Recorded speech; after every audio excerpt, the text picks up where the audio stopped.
Hello everyone, welcome to today's lesson on understanding graphs. Right, so last time we talked about how to read a graph, and this time we're actually going to understand what the graphs are actually telling us. Right, so let's take a little trip here from Captain Falcon. Right, so this is a graph that correlates the distance between the amount of time he traveled and how much he traveled. Right, so this is pretty common. You'll see this in a lot of media and news as well. Right, you'll have to learn how to read graphs. Right, and luckily, we just have to mix and match. Right, so our first question, how much distance did he travel in 2 hours? So we can look at the graph down here, right? Looking at the graph down here, right, we just go to the 2 hour mark, right, and look at the point here. Right, we know that in 2 hours, this point matches with 40 kilometers. Right, so in 2 hours, we got 40 kilometers, which means that he traveled 40 kilometers. Right, so that's all we have to do to read graphs. Right, we're usually given one piece of information, and then we just have to look on the graph to figure out what the other piece is by matching its point. Right, and now similarly, we can look at how much you travel in 5 hours. Right, so obviously I just lied. Right, there's no point here for 5. As you can see here, looking at the 5 here, let me zoom out a little bit. Looking at the 5, right, there's not really a point here, right? It's just like a line. Right, if we're not giving a precise point, we have to interpolate. Right, so that's our important word to know. Interpolate, or the noun version, interpolation. Right, so this is the act of using the data we know, kind of estimating what's in between two values. Right, so as you can see here, if we draw a line up here, well, actually let me make this more clear for the previous one, right? At a 2 hour mark, we're looking at this point, and we can see that, right, it is 40 kilometers. At the 5 hour mark, right, we may not have a point, but we can kind of guess that if we match the y value of this graph, it's around 100-ish. You can think of it as like a point here, right? It's around 100-ish. Even if we're not given a actual point from the graph, we can still kind of estimate our own.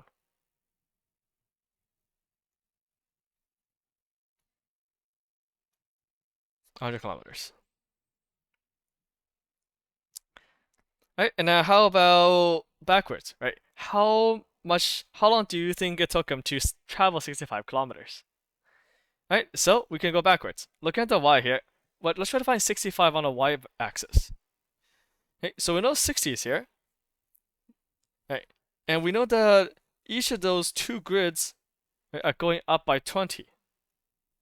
Right, and from our little pattern lesson from earlier, right, if two grids are going up by 20 each time, then that means that each of those small grids, right, are going up by 10 each time.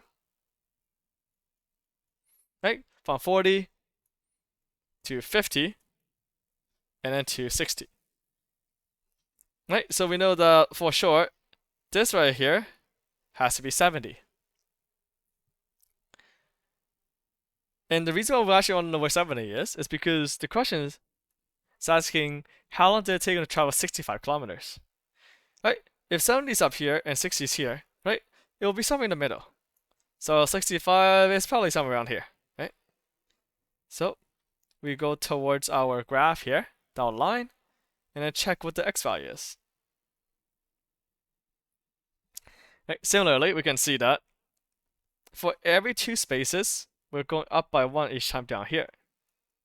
Which means that for every half a space, we're going up by 0.5, like half of 1. So we know that this space in the middle is 3.5, and this 65 kilometers here landed between 3 and 3.5. Right? So between 3 and 3.5, that's around 3.25-ish.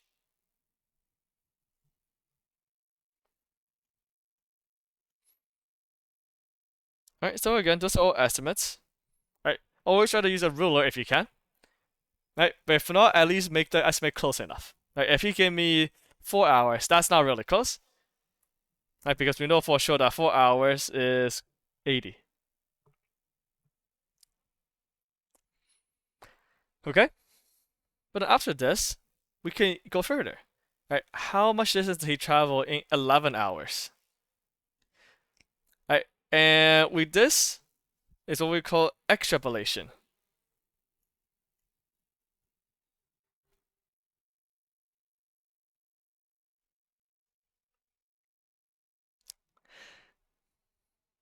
Right? So notice our prefix here, inter and extra.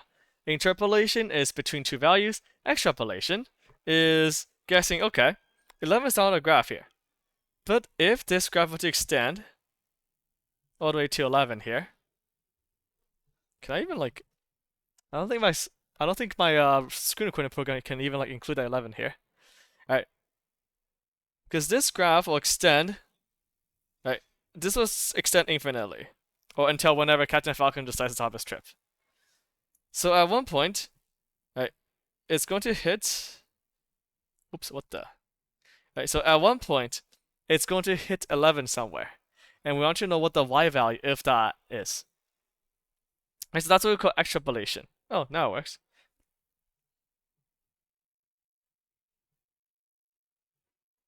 Right, so 11 is going to correspond to some value up here. Obviously, we don't really know what it is. Right, but we can take our best guess. Right, we notice here that at every hour, right, he is traveling by 20 kilometers. About. Well, probably not, but it's exactly 20 kilometers. Alright, so at 2 hours, it's at 40 kilometers. So we can take a reasonable guess. Alright, so at the 8-hour mark,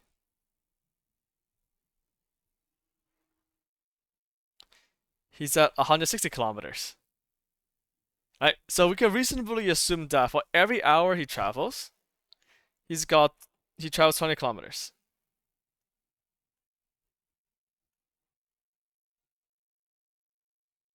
So how about 11 hours? Right, all I have to do is multiply 11 by 20, right? Because it's 20 kilometers every hour. 11 hours. Oh, let me move this aside here a bit more.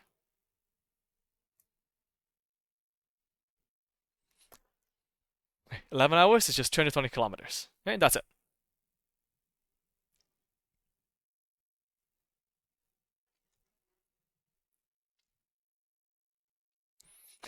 Right, and now with graphs, right, we don't actually care about the numbers per se. Right, as long as we get a general shape, we can kind of guess what the graph is trying to tell us. Right, so let's take this graph here of Zelda climbing a mountain. Right, Mount Satori. Now, at one point, is she ascending, descending, and taking a break? So we can see here, at the x-axis, it's telling us as time goes on what she's doing. And this is telling us her height, or not her actual height, but the height of her climb. So now, at what point is she ascending or climbing up? You can see here, from A to B, right, her height is increasing. C to D, her height is increasing. And then E to F, her height is increasing. Right, so whenever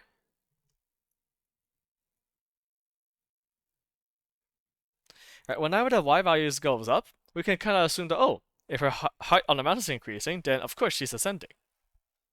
Okay, so from A to B, point C to D, and point E to F.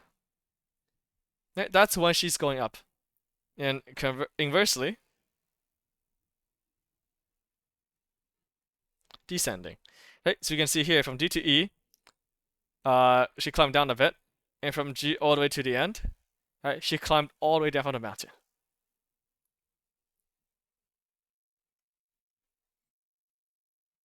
And G to end. And then break. Right, we can see here that, for example, in this case, right, even though the time is progressing, right, the hours are passing by, her height does not change. So we can assume that she might be taking a break, right? She's sitting down, And if she's sitting down, obviously she's not climbing up or climbing down. She's just staying still, right? Because her height doesn't change.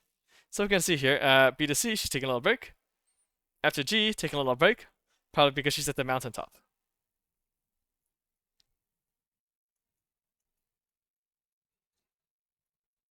And just like that. Right? So just from a graph without any numbers, we can kind of assume that, kind of assume what the meaning of the graph is.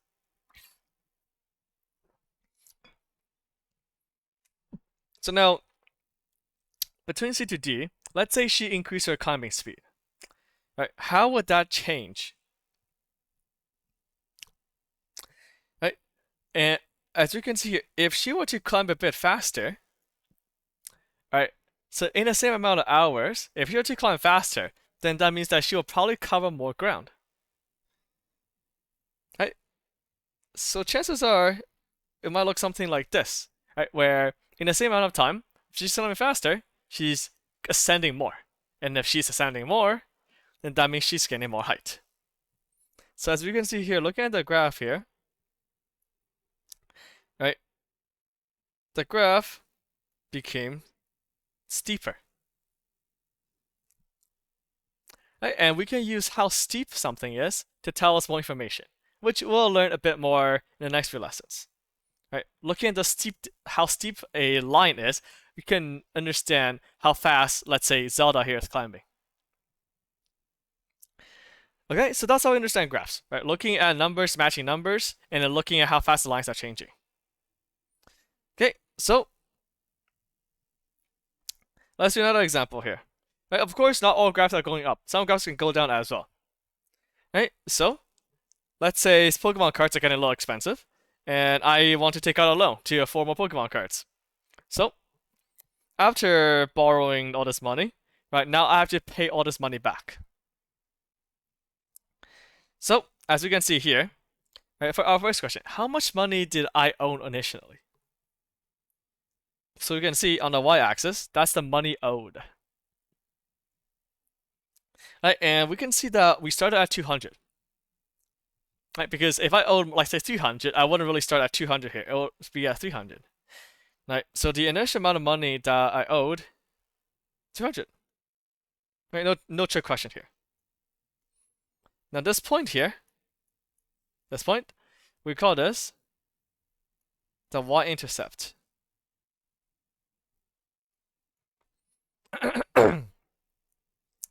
The y-intercept, right, is the point where we touch the y-axis physically. Right, so notice how this dot right here, it touches this y-axis. Okay? So it intercepts it. Right, next question. How many weeks does it take for him to pay off his loan? Right, paying off my loan just means that I have $0 remaining. Right, so as we can see here, we can match it, right? Y equals to 0. We can see that the time is at 6.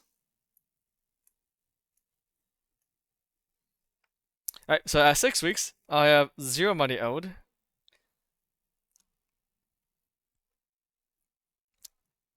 Oops. So at $0 owned, or not owned, owed. X is 6. So 6 weeks. And as you can probably guess, if the point where we touch the y-axis is called the y-intercept, the point where we touch the x-axis is the x-intercept. They have two very, very important points on any graph. Okay, so now let's see. How much money does he owe after 4 weeks? Okay, this one's not that nice. But this one really just have to guess. Okay, so at 4 weeks,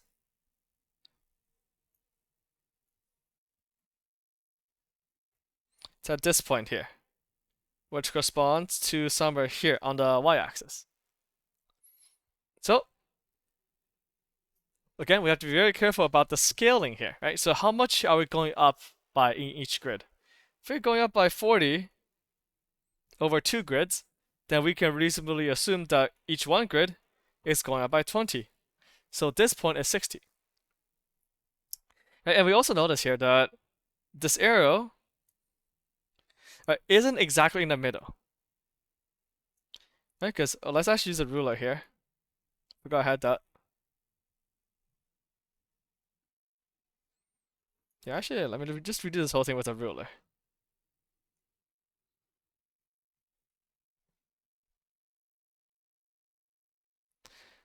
Right, so looking at the 4 here, and we got our line. Ooh, look how straight that is with a ruler. Look at that. So we have our first point right here. Right, and then using our ruler again.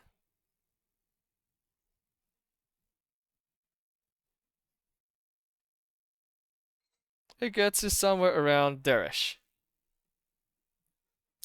Right, so that's what we're working with. Right, so as you can see here, it's almost at 70. Right, 70 will be in the middle. Right, so 70 is somewhere around here. Right, so you can see that it's just a little bit below 70. Right, so we can say, okay, at around 4 weeks, it's around, say, 70-ish.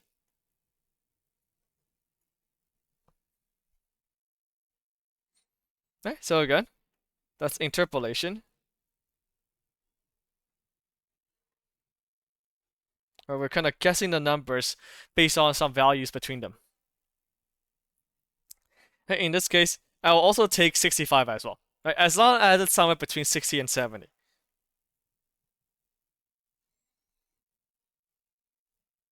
Right, next is how many weeks does it take for him to pay off half of his loan? So we know that if the initial amount is 200, then half of that is at 100. So at what point is at what point do we pay off $100?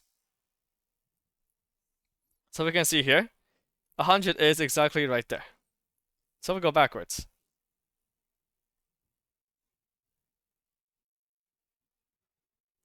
We got this point here, and then we go down. Hey, you can see it's at 3 weeks. And I'm gonna say around 3 weeks. Right, just to account for any potential, say, errors and all. Right, but it should be around 3 weeks. Again, also interpolation. Okay, and now the last definitions. We got independent and dependent. So, as the name suggests, a variable that's independent is something that's on its own, right? So this will change on its own. Or that's something that we can change on its own. Whereas dependent depends on the other.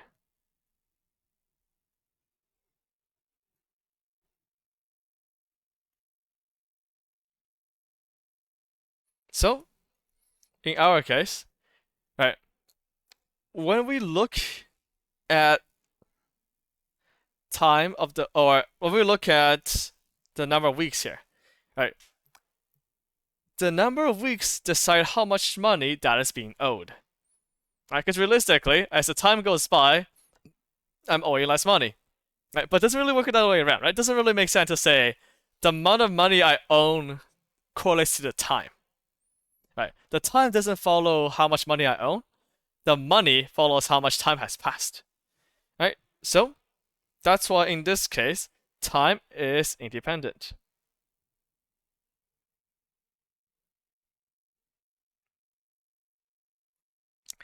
And as a general rule of thumb, right, there's no exceptions to this. Independent variables is always the x, right? Whereas the dependent is always a y. So the y value is always changing from the x value.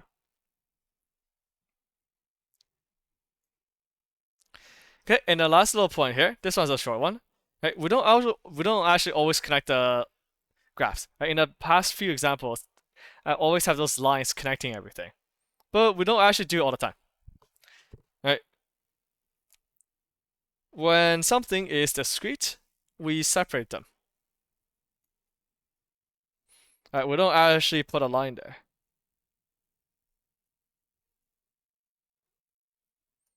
Right? No line, no connection. Right? And the reason why we don't always put a line is because we can only have half of something. Right? So in this case, we can have half of a DVD.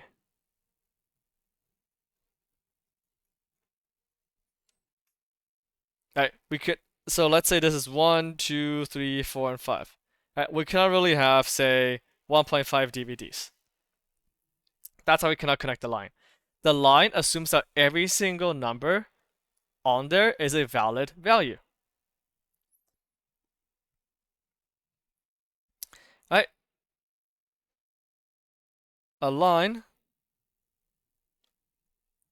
includes all numbers within that line.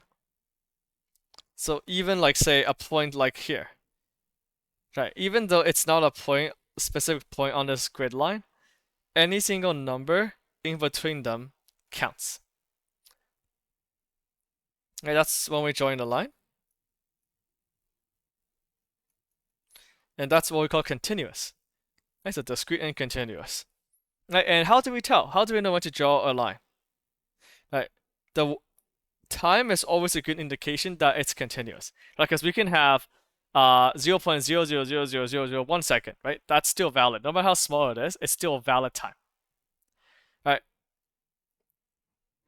Because if we look at the previous examples, right, it's in hours, where you can have like 0.99999 hours, right? That's a valid number that we can have. Same as distance. We can have like a 4.781 blah blah blah blah. Right? It's always a valid number that we can have. Right? It's the same as money, right? We can have. Well, I mean, it doesn't really make sense, but we can still have like 0.0000001 cent. Right? So in the case of this DVD here, right, the cost, right, that can be infinite. It could be like again an infinite decimal. With DVDs, the moment we have 1.1, that's a problem. We cannot have 1.1 DVD. Right? So in most graphs, when we're working with humans, like people, population, right, it's always discrete. It has to be separate dots. We cannot disconnect them. We can have 4.5 kids. Right, and that's it for today. Right, so it's a bunch of small definitions sprinkled throughout, but the most important part is understanding that here is how we read a graph. We match the two numbers, we match the two coordinates, and that's why we spent some time figuring out what the x and y coordinates are. Okay, so with that being said, good luck practicing.